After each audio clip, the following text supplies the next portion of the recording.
He was compelled to become his mother's husband. The most unsettling case ever uncovered in the U.S. This sentence reverberated through the halls of the Louisville court, Kentucky in March 1963, as one of the most shocking instances of consanguinity ever recorded in American history was dragged from the depths of the Appalachian Mountains, where geographical seclusion had forged closed-off communities for generations. The Harrington clan had existed in total secrecy for more than 40 years. The events on this 200-acre rural property would permanently alter our perception of the boundaries of human depravity. Thomas Harrington, merely 16 years old in 1943, was compelled by his own father, Jeremiah Harrington, to take on marital duties with his mother, Martha, following the patriarch's untimely death in a mining mishap. What started as a twisted tradition of preserving a pure bloodline devolved into the most unimaginable nightmare a family could endure. The Harrington land lay 15 kilometers from the closest town, Pineville, concealed among ancient oak-covered hills and enveloped by a perpetual mist that appeared to guard its darker mysteries. There, distant from society's gaze, 3 generations lived by rules established by the family's founder, Ezekiel Harrington, who came to the region in 1897 obsessed with maintaining what he termed blood purity. Martha Harrington, aged 34 in 1943, had lost her husband in a collapse at the local coal mine. With 5 children to support and no financial means, she was ensnared by the family customs imposed by her late father-in-law. Thomas, the eldest son, was selected to take up the role of family protector, a cruel euphemism for what would truly unfold over the next 2 decades. The young Thomas, described by neighbors as a shy boy with blue eyes and brown hair, was left with no option. The social pressures of the era, merged with geographical isolation and financial dependence, forged an environment where defiance was unthinkable. He was coerced into accepting a union that breached every known social and moral code. In the initial years, the family succeeded in keeping up appearances. Thomas labored on the small family farm, growing corn and raising a few head of cattle, while Martha cared for her younger children. To the few neighbors who sometimes visited the property, they were merely a mother and son battling to survive a family tragedy. But the reality was far more troubling. Martha had given birth to her first child with Thomas in 1945. A girl who entered the world with severe facial deformities and learning challenges. Sarah, as she was named, possessed physical traits that pointed to the devastating consequences of consanguinity: eyes set very close together, a cleft palate, and impaired mental development. A second child was born in 1947, a boy called David, who developed chronic respiratory issues and frequent seizures. The impacts of endogamy were becoming increasingly apparent, yet the family remained cut off, with no access to proper medical care or external guidance. Check if you're already subscribed to this channel to uncover other equally disturbing cases that stayed hidden for decades. Stories that society chose to forget, but which must be told to comprehend the extremes of human degradation. By 1950, 7 years into this forced union, the consequences of consanguinity on the Harrington family could no longer be overlooked. Martha, now 41, had delivered 4 children by Thomas, each with deformities and health conditions more severe than the last. The third child, born in 1949, was Michael, a boy who could never walk properly due to malformations in his lower limbs. His legs were out of proportion with his body and his feet had fused toes, a condition known as syndactyly, common in cases of close consanguineous relationships. Rebecca, the fourth child, born in 1952, had severe microcephaly. Her head was markedly smaller than normal, suggesting compromised brain development. She never learned to speak or feed herself, remaining in a vegetative state throughout her brief life of just 8 years. Thomas, now 23, began displaying signs of mental decline. The psychological burden of his predicament, paired with the strain of providing for a family under such dire circumstances, was taking its toll. He developed fits of erratic behavior, swinging between stretches of total silence and outbursts of rage directed at his own children. The Harrington property had turned into a scene of progressive seclusion. The children seldom left the farm, and when they did, they wore hats and clothing that concealed their deformed features. Martha had established a strict system of control, forbidding any interaction with outsiders and keeping the children occupied with chores to prevent them from exploring beyond the property's boundaries. In 1953, the local church pastor, Reverend William Patterson, paid an unannounced visit to the Harrington farm. What he discovered left him profoundly disturbed: children with obvious deformities, precarious living conditions, and an atmosphere thick with tension and fear. Martha explained the children's conditions as God's will, but something in the family's demeanor alarmed the clergyman. Reverend Patterson noted the physical resemblance between Thomas and the younger children far stronger than would be expected for a half-sibling relationship. The family's distinctive blue eyes appeared more intensely, and certain birthmarks seemed statistically impossible in a normal family. During this visit, Rebecca suffered one of her frequent seizures. The Reverend offered medical help, but Martha refused outright, claiming doctors wouldn't understand the family's special condition. This refusal only deepened suspicions about the true happenings on that isolated land. Records from the local church show Reverend Patterson attempted further visits in the following months, but always found the family absent or too busy to receive him. The region's religious community began to whisper about the Harringtons, spinning theories of family curses and divine retribution. In 1954, the fifth child, James, was born, presenting the most severe set of deformities yet seen in the family. His hands had only 3 fingers each. He had heterochromia, eyes of different colors, and developed a heart condition that severely limited his physical activity. James rarely cried or showed emotion, remaining in a state of apathy that concerned even Martha. The year 1958 brought a severe drought to Kentucky, forcing many rural families to seek government aid. The Harrington family, having remained isolated for 15 years, finally had to interact with external authorities when Martha was forced to apply for food assistance at the Pineville Social Services office. The social worker assigned to the case, Dorothy Mills, a seasoned 45-year-old woman, a graduate of the University of Louisville, was immediately alert when she first saw the Harrington children. Their physical deformities matched patterns she had studied in cases of consanguinity during her academic training. Dorothy observed that Sarah, now 13, had not just facial deformities, but also a speech pattern characteristic of severe intellectual disability. David, 11, breathed with difficulty and had frequent fainting spells. Michael, 9, needed support to walk, and James, 4, stayed completely apathetic throughout the interview. During the routine investigation for approving social assistance, Dorothy found inconsistencies in the family documents.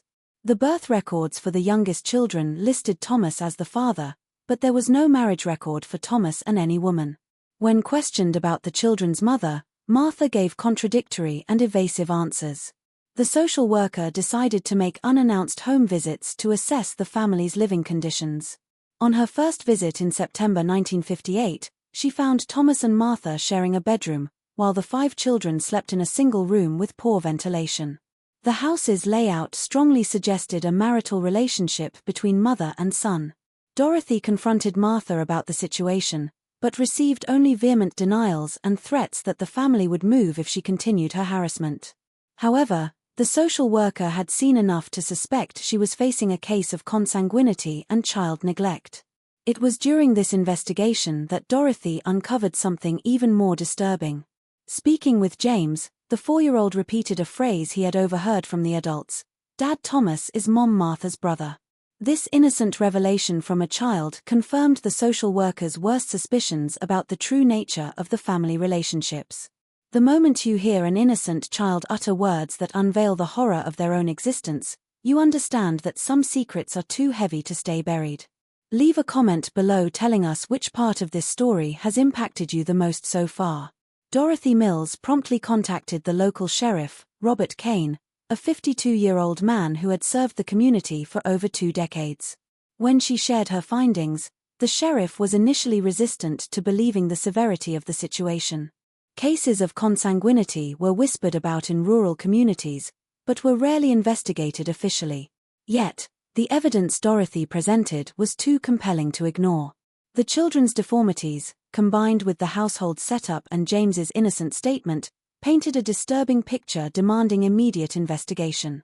In October 1958, Sheriff Robert Kane secured a search warrant to officially investigate the Harrington property. Accompanied by social worker Dorothy Mills and county doctor Dr. Henry Morrison, They arrived at the farm on a misty morning that seemed to reflect the grim atmosphere they would encounter. Dr. Morrison, a graduate of the University of Kentucky School of Medicine with a background in basic genetics, was crucial for documenting the children's conditions. His examination revealed a consistent pattern of congenital malformations he described as textbook examples of inbreeding depression. Sarah, now 13, had not only severe facial deformities but also progressive scoliosis that was affecting her breathing. Dr. Morrison documented that her mental age was roughly that of a 6-year-old, and she had developed repetitive behaviors characteristic of autism spectrum disorders. David, age 11, was diagnosed with a congenital heart condition that severely limited his life expectancy. His lungs were underdeveloped and he had episodes of cyanosis. Dr. Morrison estimated that without medical intervention, David would not live past 15. Michael, 9 years old, had such severe bone malformations that Dr. Morrison recommended multiple surgeries, procedures simply not available in rural Kentucky in 1958. His legs were different lengths and his hips were misaligned, causing constant pain. James, the youngest at 4, had the most complex medical issues.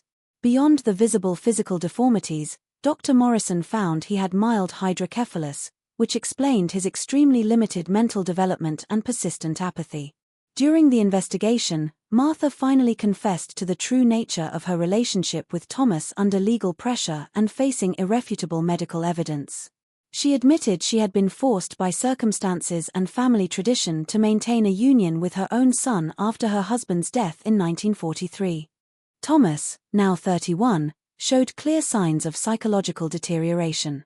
During his testimony, he fluctuated between moments of lucidity, where he expressed profound remorse for his situation, and episodes of mental confusion where he seemed not to fully grasp what had happened to his life.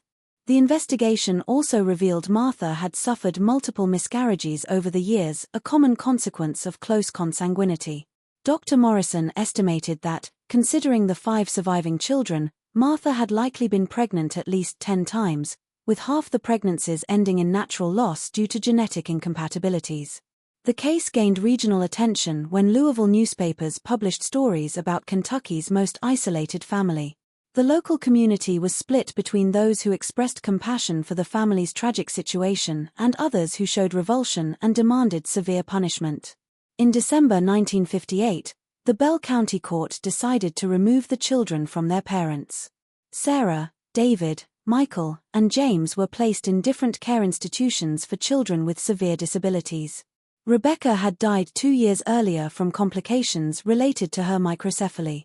In January 1959, Thomas Harrington was sentenced to 15 years in prison for crimes against morals and decency, a legal term of the era that encompassed incestuous relationships. Martha received a 10-year sentence, but, considered a victim of circumstance, she served only 4 years in a psychiatric institution. The Harringtons' fate became one of the most documented cases of consanguinity in 20th-century American medical literature. Sarah was admitted to Danville State Hospital, where she remained until her death in 1967 at age 22 from respiratory complications. David, as Dr. Morrison had predicted, died in 1962 at age 15 during experimental heart surgery at the University of Louisville. His death was documented in medical studies, contributing to scientific knowledge about inbreeding. Michael lived until 25, remaining in specialized institutional care. Despite his severe physical limitations, he developed basic communication skills and showed affection to his caregivers. He died in 1974 from kidney complications. James, the youngest, surprised doctors by living to 31, dying in 1985. Though his mental abilities never progressed beyond those of a 3-year-old, he found some quality of life in a specialized institution where he received proper care for the first time. The Harrington property was abandoned after the family's arrest. The wooden house quickly fell into disrepair, and nature began to reclaim the land that had witnessed so much suffering. Today, only the stone foundations remain, shrouded by dense vegetation that conceals the physical scars of this tragedy. The Harrington case significantly influenced social assistance policies in Kentucky. Dorothy Mills, the social worker who uncovered the case, became a national advocate for children's rights and helped establish stricter protocols for identifying neglect and consanguineous relationships in isolated rural communities. Thomas was released from prison in 1967 but could never reintegrate into society. He spent his final years in a small Louisville boarding house, working manual jobs and avoiding social contact. He died in 1983 at age 56 from alcohol-related liver cirrhosis, an escape he had found to cope with his life's trauma. Martha, after her release in 1963, moved to a small town in Tennessee under a new identity. She worked as a housekeeper until her retirement and died in 1979, taking her secrets to the grave. She never had contact with any of her surviving children after leaving the psychiatric institution. The Harringtons' scientific legacy contributed to important research on the effects of consanguinity in isolated human populations. Medical studies of the children helped establish early identification protocols for inbreeding-related malformations and influenced public health policies in rural communities. This case remains a dark reminder of how isolation, twisted traditions, and extreme circumstances can lead entire families into the depths of degradation. The Harrington family paid the ultimate price for traditions that prized blood purity over basic human well-being. If you've watched this far, it's because you appreciate this kind of story. Leave a comment saying I watched here so I can get to know you and see who truly values the stories on this channel. Subscribe to discover other equally disturbing cases that have remained hidden for decades. Leave a like if this story impacted you, and share it so more people can learn these accounts that society preferred to forget, but which must be told to understand the limits of the human condition.